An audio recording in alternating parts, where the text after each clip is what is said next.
there particular risk factors, no particular demographic or geographic variables that make someone more likely to have this? There are. We know that genetics is the basis. And so you start with the genetic pathway. If one parent has atopic dermatitis, there is going to be a twice the risk of that child having atopic dermatitis. If both parents have the disease, it's threefold higher.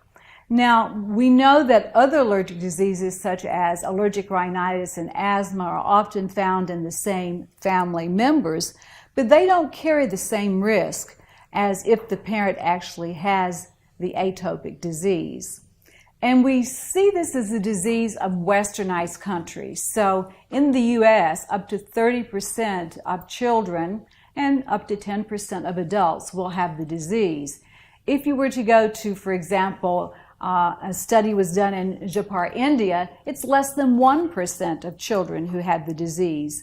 So there's something about our modern life and the changes that make allergies more prevalent in general, and particularly atopic dermatitis. So you start with genetics, and then you have defective barrier. What we mean is the skin does not protect you against the forces of nature, sunlight exposure, dryness, and soon it starts to break down. Then allergens and scratching do further damage to the skin, advancing the disease. Sometimes it can get secondarily infected. Staph aureus, which I'm sure you've all heard of, can cause a very severe infection.